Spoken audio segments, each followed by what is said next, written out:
Today's breaking headline that caught my attention includes these words: Democrat says report is completely wrong.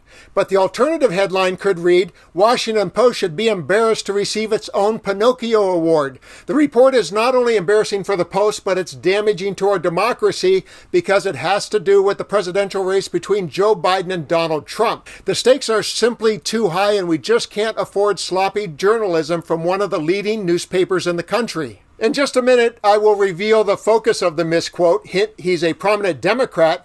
Exactly what he said in yesterday's newsworthy tweet and the newspaper's correction. But first, let's explore some context and the rich irony of the Pinocchio Award by exploring the good and the bad from that newspaper and then today's ugly. Let's begin with the good and a full disclosure. At times, I've enjoyed reading the Washington Post, that is, ever since the pathologically lying Donald Trump inserted his dark energy into American politics. I very much enjoyed their satirical but serious Pinocchio ratings, and I'll let them explain exactly what that is in this clip.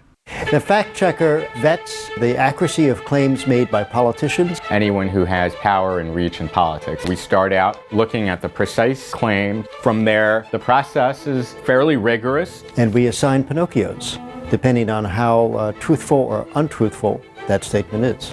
President Trump is an unusual politician in that he does not drop a false claim, even though it has been fact-checked as false. The bottomless Pinocchio is when a politician refuses to drop a claim that has been fact-checked as 3 or 4 Pinocchios, keeps saying it over and over and over again, so that it basically becomes disinformation, propaganda.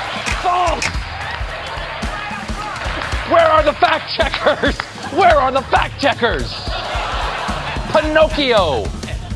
If it's off by 1/100%, it's like I end up getting Pinocchios, right? Donald, that sounded kind of you since you're king of the witch hunt claim.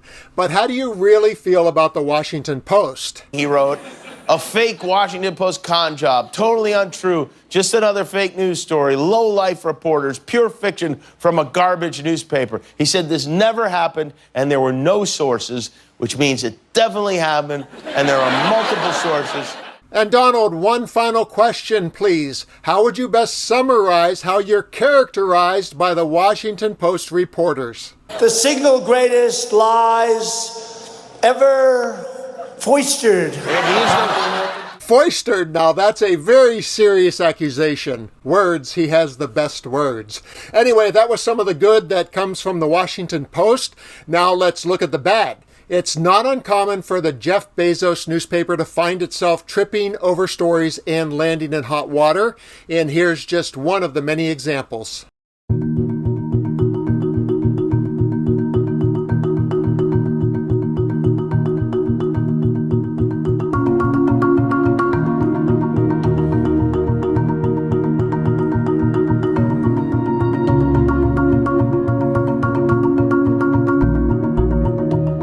And now for the ugly and how they handled this story with the headline, several senior House Democrats want Biden to step aside, according to 3 people on the leadership call. But it wasn't true, and Senator Ted Lieu, who was mentioned as one of those 3 people, said this in response to a tweet that shared the article. The below is a super cool picture. However, the story is completely wrong. I never spoke at the House Democrats' rankers meeting today. Not a single word. Don't believe everything you read on social media. And the tweet he was responding to from another journalist named Yashar Ali was gone. And all that remained was, this page doesn't exist. Try searching for something else. And the article from the Washington Post now showed a correction. The Raw Story article I mentioned at the top had the full title of Democrat Ted Lieu says report on him calling for Joe Biden to quit is completely wrong.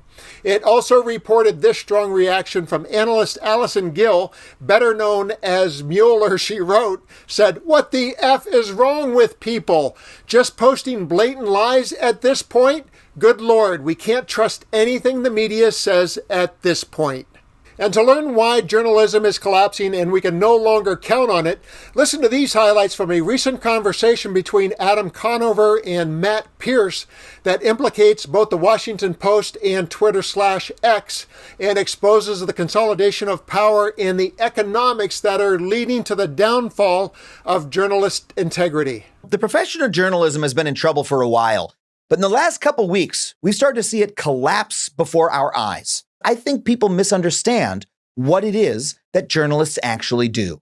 News doesn't just appear on your Twitter or Facebook feed. Somebody needs to find it by discovering and gathering facts that no one has seen before. So we have to ask ourselves, what is causing the collapse of journalism and what can we do about it?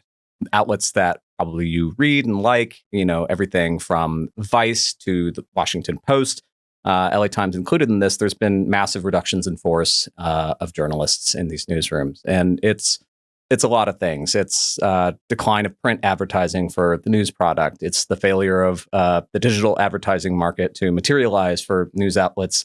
And, we can't get paying subscribers to sign up fast enough to account for all the losses. But what has happened isn't necessarily a consequence of the technology, but it's a collection and a consolidation of power that has happened around the technology. Yeah.